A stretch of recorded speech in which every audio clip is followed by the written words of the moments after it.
राधे राधे मेरे प्यारे भाइयों बहनों माताओं व बंधुओं, संस्कार की बातें चैनल में आपका स्वागत है। बंधुओं, आज ज्येष्ठ मास अपरा एकादशी के दिन मैं आपको पद्म पुराण की कथा सुनाने जा रही हूँ। बंधुओं, अपरा एकादशी के दिन यदि आप पद्म पुराण की इस कथा को सुनते हैं तो आपको 1000 अश्वमेध यज्ञ के बराबर पुण्य की प्राप्ति होगी। बंधुओं, यदि आपने हमारे YouTube चैनल को अब तक सब्सक्राइब नहीं किया तो जरूर करें और बेल आइकन दबाना ना भूलें ताकि आपको हमारी आने वाली सभी वीडियोस की जानकारी सबसे पहले हो सके। बोलो विष्णु भगवान की जय। बंधुओं, आज मैं कथा में आपको पतिव्रता ब्राह्मणी का उपाख्यान, उल्टा स्त्रियों के संबंध में उमा नारद संवाद, पतिव्रता की महिमा और कन्यादान का फल बतलाने जा रही हूँ। नरोत्तम ने पूछा, नाथ, पतिव्रता स्त्री मेरे बीते हुए वृतांत को कैसे जानती है? उनका प्रभाव कैसा है? यह सब बताने की कृपा करें। श्री भगवान बोले, वत्स, मैं यह बात तुम्हें पहले बता चुका हूँ, किंतु फिर यदि सुनने का कौतूहल हो रहा है तो सुनो। तुम्हारे मन में जो कुछ प्रश्न है सबका उत्तर दे रहा हूँ। जो स्त्री पतिव्रता होती है, पति को प्राणों के समान समझती है, सदा पति के हित साधन में संलग्न रहती है, वह देवताओं और ब्रह्मवादी मुनियों की भी पूज्य होती है। जो नारी एक ही पुरुष की सेवा स्वीकार करती है, दूसरे की और दृष्टि भी नहीं डालती, वह संसार में परम पूजनीय मानी जाती है। तात प्राचीन काल की बात है।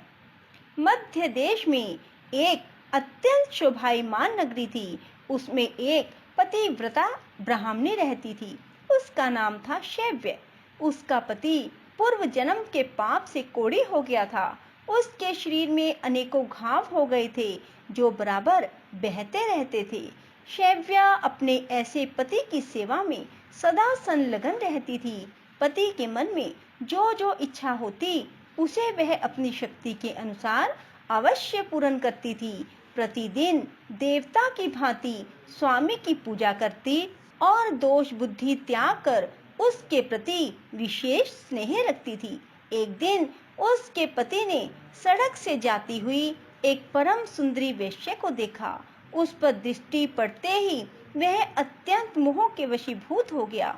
उसकी चेतना पर कामदेव ने पूरा अधिकार कर लिया।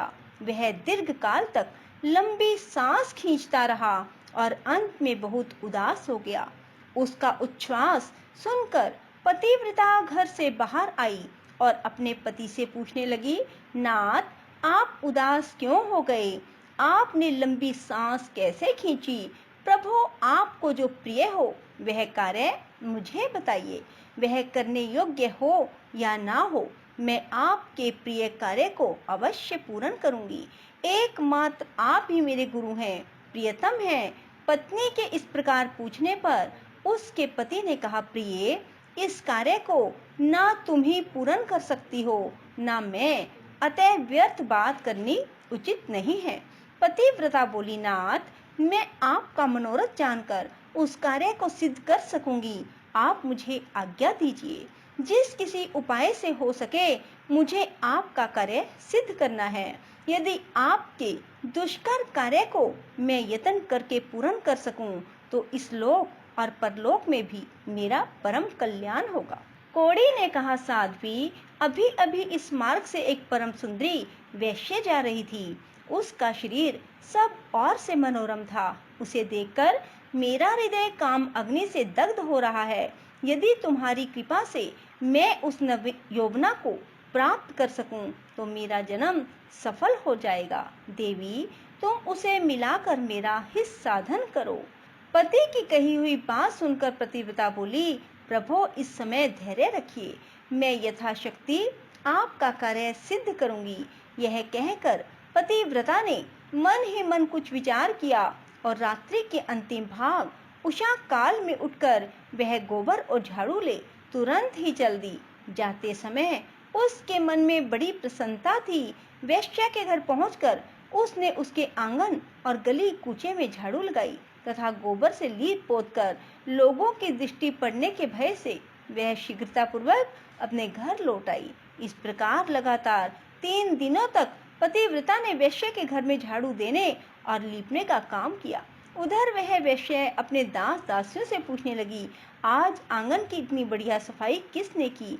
सेवकों ने परस्पर विचार करके वेश्या से कहा, भद्रे, घर की सफाई का यह काम हम लोगों ने तो किया नहीं। यह सुनकर वेश्या को बड़ा विस्मय हुआ। उसने बहुत देर तक इसके विषय में विचार किया और रात्रि बीतने पर ज्यों ही वह उठी तो उसकी दृष्टि उस पतिव्रता ब्राह्मणी पर पड़ी। वह पुनः टहल बजाने के लिए आई थी। उस परम साध्वी पतिव्रता ब्राह्मणी को देखकर, हाय हाय, आप ये क्या करती हैं? क्षमा कीजिए, रहने दीजिए। यह कहती हुई वैश्य ने उसके पैर पकड़ लिए और पुनः कहा, पतिव्रते, आप मेरी आयु, शरीर, संपत्ति, यश और कीर्ति इन सब का विनाश करने के लिए मेरी चेष्टा कर रही हैं। साध्वी, आप जो जो वस्तु मांगे उसे निश्चय दूंगी। यह बात मैं दृढ़ निश्चय के साथ कह रही हूँ। सुवर्ण, रतन, मणि, वस्त्र और भी जिस किसी वस्तु की आपके मन में अभिलाषा हो उसे मांगिए। तब पतिव्रता ने उस वैश्य से कहा, मुझे धन की आवश्यकता नहीं है, तुम्ही से कुछ काम है, यदि करो तो उसे बताऊं। उस कार्य की सिद्धि होने पर ही मेरे हृदय में संतोष होगा और तभी मैं यह समझूंगी कि तुमने इस समय मेरा सारा मनोरथ पूर्ण कर दिया। वेश्या बोली, पतिव्रते, आप जल्दी बताइए, मैं सच सच कहती हूँ, आपका अभिष्ट कार्य अवश्य करूंगी। माता जी, आप तुरंत ही अपनी आवश्यकता बताएं और मेरी रक्षा करें। पतिव्रता ने लज्जाते लजाते वह कार्य जो उसके पति को श्रेष्ठ और प्रिय जान पड़ता था कह सुनाया। उसे सुनकर वेश्या एक क्षण तक अपने कर्तव्य और उसके पति की पीड़ा पर कुछ विचार करती रही। दुर्गंध युक्त कोढ़ी मनुष्य के साथ संसर्ग करने की बात सोचकर उसके मन में बड़ा दुख हुआ। वह पतिव्रता से इस प्रकार बोली, देवी, यदि आपके पति मेरे घर पर आए तो मैं एक दिन उनकी इच्छा पूरी करूंगी। पतिव्रता ने कहा, सुंदरी, मैं आज ही रात में अपने पति को लेकर तुम्हारे घर आ जाऊंगी और जब वे अपनी अभिष्ट वस्तु का उपयोग करके संतुष्ट हो जाएंगे तब पुनः उनको अपने घर ले जाऊंगी। वैश्य बोली, महाभागे, अब शीघ्र ही अपने घर को पधारो। तुम्हारे पति आज आधी रात के समय मेरे महल में आए। यह सुनकर वह पतिव्रता स्त्री अपने घर चली आई। वहां पहुंचकर उसने पति से निवेदन किया, प्रभो, आपका कार्य सफल हो गया, आज ही रात में आपको उसके घर जाना है। कोढ़ी ब्राह्मण बोला, देवी, मैं कैसे उसके घर जाऊंगा? मुझसे तो चला नहीं जाता, फिर किस प्रकार यह कार्य सिद्ध होगा? पतिव्रता बोली, प्राणनाथ, मैं आपको अपनी पीठ पर बिठाकर उसके घर पहुंचाऊंगी। आपका मनोरथ सिद्ध होने पर फिर उसी मार्ग से लौटा ले आऊंगी। ब्राह्मण ने कहा, कल्याणी, तुम्हारे करने से ही मेरा कार्य सिद्ध होगा। इस समय तुमने जो काम किया है वह दूसरी स्त्रियों के लिए दुष्कर है। श्री भगवान बोले, उस नगर में किसी धनी के घर से चोरों ने बहुत सा धन चुरा लिया। यह बात जब राजा के कानों में पड़ी तब उन्होंने रात में घूमने वाले समस्त गुप्तचरों को बुलाया और कुपित होकर कहा, यदि तुम्हें जीवित रहने की इच्छा है तो आज चोर को पकड़कर हमारे हवाले कर दो। राजा की यह आज्ञा पाकर सभी गुप्तचर व्याकुल हो उठे और चोर को पकड़ने की इच्छा से चल दिए। उस नगर के पास ही एक घना जंगल था जहाँ एक वृक्ष के नीचे महातेजस्वी मुनिवर मंडप व समाधि लगाए बैठे थे। वे योगियों में प्रधान महर्षि अग्नि के समान दीप्यमान हो रहे थे। ब्रह्मा जी के समान तेजस्वी उन महामुनि को देखकर दुष्ट गुप्तचरों ने आपस में कहा, यही चोर है। यह धूर्त अद्भुत रूप बनाए इस जंगल में निवास कर रहा है। यूं कहकर उन पापियों ने मुनिश्रेष्ठ मांडव्य को बांध लिया, किंतु उन कठोर स्वभाव वाले मनुष्यों से ना तो उन्होंने कुछ कहा और ना उनकी ओर दृष्टिपात किया। जब गुप्तचर उन्हें बांधकर राजा के पास ले गए तो राजा ने कहा, आज मुझे चोर मिला है, तुम लोग इसे नगर के निकटवर्ती प्रवेश द्वार के मार्ग पर ले जाओ और चोर के लिए जो नियत दंड है वह इसे दो।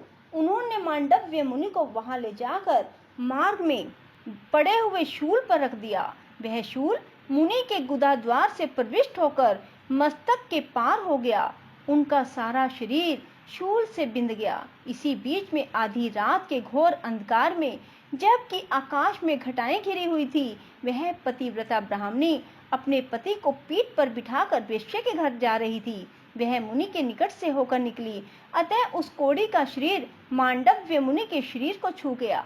कोढ़ी के संसर्ग से उनकी समाधि भंग हो गई। वे कुपित होकर बोले, जिसने इस समय मुझे गाढ़ वेदना का अनुभव कराने वाली कष्टमय अवस्था में पहुंचा दिया, वह सूर्योदय होते होते भस्म हो जाए। मांडव्य के इतना कहते ही वह कोढ़ी पृथ्वी पर गिर पड़ा। तब पतिव्रता ने कहा, आज से 3 दिनों तक सूर्य का उदय ही न हो। यूं कहकर वह अपने पति को घर ले गई और एक सुंदर शैया पर सुला दिया। स्वयं उसे थाम कर बैठी रही। उधर मुनि श्रेष्ठ मांडव्य उस कोढ़ी को शाप दे अपने अभिष्ठान को चले गए। संसार में 3 दिनों के समय तक सूर्य का उदय होना रुक गया। चराचर प्राणियों सहित संपूर्ण त्रिलोकी व्यथित हो उठी। यह देख समस्त देवता इंद्र को आगे करके ब्रह्मा जी के पास गए और सूर्योदय न होने का समाचार निवेदन करते हुए बोले, भगवान, सूर्य के उदय न होने का क्या कारण है, यह हमारी समझ में नहीं आता। इस समय आप जो उचित हो करें। उनकी बात सुनकर ब्रह्मा जी ने पतिव्रता ब्राह्मणी और मांडव्य मुनि का सारा वृतांत कह सुनाया। तदंतर देवता विमानों पर आरूढ़ हो प्रजापति को आगे करके शीघ्र ही पृथ्वी पर उस कोढ़ी ब्राह्मण के घर के पास गए। उनके विमानों की कांति और मुनियों के तेज से पतिव्रता के घर के भीतर सैकड़ों सूर्यों का सा प्रकाश छा गया। उस समय हंस के समान तेजस्वी विमानों पर आए हुए देवताओं को पतिव्रता ने देखा। वह लेटी हुई थी। ब्रह्मा जी ने उसे संबोधित करके कहा, माता, संपूर्ण देवताओं, ब्राह्मणों, गो आदि प्राणियों की जिससे मृत्यु होने की संभावना है, ऐसा कार्य तुम्हें क्यों कर पसंद आया? सूर्योदय के विरुद्ध जो तुम्हारा क्रोध है, उसे त्याग दो। शेष अगले अध्याय में। राधे राधे, जय श्री कृष्णा।